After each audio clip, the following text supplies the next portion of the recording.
not doing that. One of the issues with security force killings in recent years has been that the security forces aren't the only ones doing the killings, that what they're doing is they're supplying information to loyalist forces, and they're the ones who are then going out and killing the Republicans. And that came to light a couple of years ago when there was a killing by a loyalist force, and they said, well, we got the information from the police. And the whole issue exploded after that. Evidence came out that, there were hundreds of files that had gone missing from various police stations, that these actually had landed up. Well, some of them went to newspaper offices. A lot of them were supposed to be with loyalist forces. And what that means is that if I'm suspected of being an IRA terrorist or a Republican sympathizer, that somebody who's got a gun in their hand knows my name, knows where I live, knows where I work, knows the car registration number, has all the information they need to kill me. Brian Nelson was a key figure in all of this. He was, at the time, considered to be an army agent and a member of a loyalist group. The trial has just come out. That's been the case. That trial has actually brought to light a lot more information than was ever available before about collusion, and the case seems stronger than ever before that the security forces are in fact colluding with loyalist paramilitaries. And that's a strong accusation. I mean, it's a it's a stinging indictment, if you want to call it that, that what's happening in Northern Ireland isn't just one type of paramilitary versus another type. The government is actually fueling that. They're actually aiding and abetting people who are doing illegal killings. The government very often comes back to us and says, but hey, the IRA are criminals. They're the ones who are going out and shooting people. And then you see that the government itself, the security forces themselves, are helping a similar group of people who are also carrying out murders, also carrying out criminal activities. People in Tyrone generally, in the nationalist community, are totally convinced that there is no independent UVF action in this area.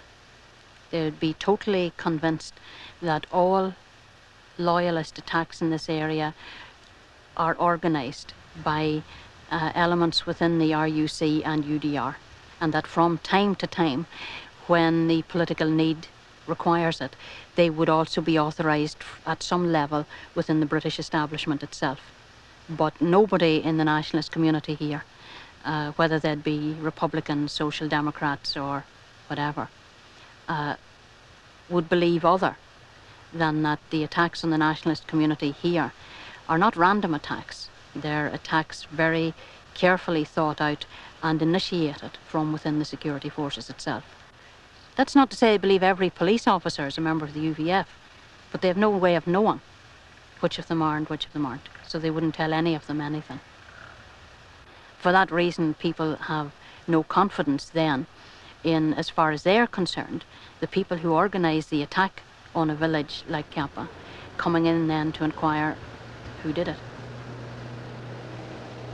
So in an effort to try and get somewhere even vaguely near the truth, human rights workers like myself would be asked to come in and do it.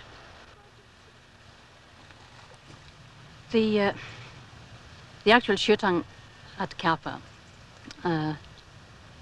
which is almost as unclear today as it was when it happened, would appear to have been a situation where the loyalist paramilitaries, UVF, who claimed the attack, had mounted an attack on Boyle's pub. Several pubs in this area over the years have been attacked, and this one had been attacked before. And it would certainly appear at this stage that the people who were killed, the four young people who drove into the situation, 3 of them were killed, and the person in the bar were, as it were, 2 separate groupings.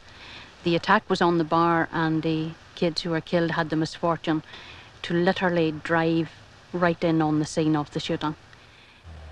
And John Quinn and Dwayne were killed in the car.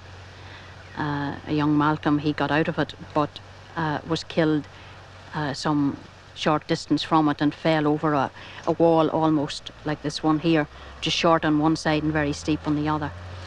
The attackers then returned to the bar. It all happened very quickly. And this one person, obviously intent on doing some damage to the pub, fired in through the toilet window, and Mr. Armstrong was killed in that way. Father Joe McVeigh, myself and Father McVeigh, we'd done a number of investigations in this area, then came up to undertake, at the request of the local people and their local councillors and the families of the victims, we came up to take statements and try and find out what was happening and how the whole thing had happened. We asked people to come and tell us exactly what they saw. One of us would take the statement, the other witness it, and we took only first-hand information. People would say to us that somebody told them or they'd heard. We would ask them to go back to that source and ask them to come in and stand over the information. So on the basis of information we got then, we then went to see other people and did some of our own very limited investigation, because we, of course, do not have the resources the police have. A number of things came to light. The area had been very heavily policed quite shortly, up to the period quite shortly before the attack. There had been a football match in this area, and almost everybody coming into the area on the Sunday afternoon had been screened. We also took sightings of the security forces, the last point when people in the area had seen members of the security force who disappeared. I mean, they literally, there wasn't any of them here when the attack took place. In the course of our investigation, we unearthed some discrepancies as to when particularly the various groups of Ulster Defence Regiment personnel said they left the area. They claimed to have left the area initially at 7 o'clock, and then when we went to the police with information that they had been seen in the area as late as 8:30, that time for the removal of troops was revised, and that was part of our problem. Certainly the military appeared to have disappeared from the area up to about an hour before the shooting. I say there was a discrepancy. Initially they claimed 7 o'clock, but when they were reported to have been seen at 8:30, they moved the time to 8:30.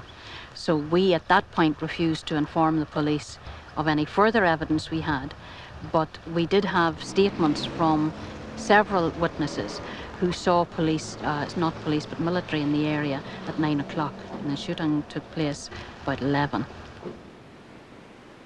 When the security forces did arrive on the scene and the police went into the bar, members of the police openly named a member of the loyalist community by name and claimed that he was responsible for the incident. We were also aware that that person had been arrested within hours of the shooting along the road, quite some distance from here, and subsequently released. But we got no satisfactory reason as to why, at any level, the police force would walk into a very highly tense situation where murder had been committed and actually name a person, which they did do. The police accepted that that had been a very serious and wrong thing to do, and that they would find out who the individuals were, but it was never taken any further either. I have to say very clearly that there is no evidence to suggest that that person did it. Absolutely none.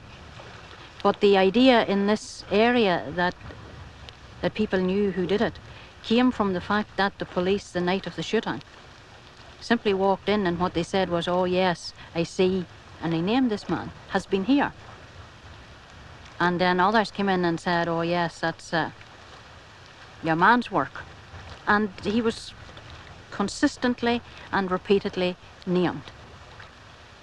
And then the same person was taken into custody, as I say, within an hour of the shooting, quite some distance from here. But he was taken in and questioned and subsequently released.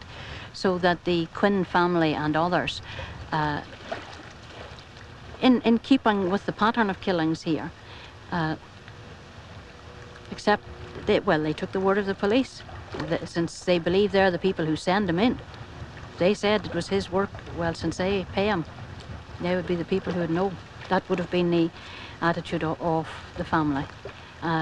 The first attempt by the media, of course, was to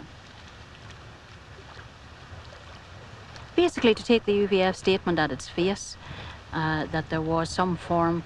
There were two particular theories. In the ongoing violence in this area, there was some form of Republican meeting to take place in the pub, which the UVF were aware of. And that wasn't the case, you know, so that wasn't the basis of the UVF attack, or that there were one or two persons who were intended assassination targets.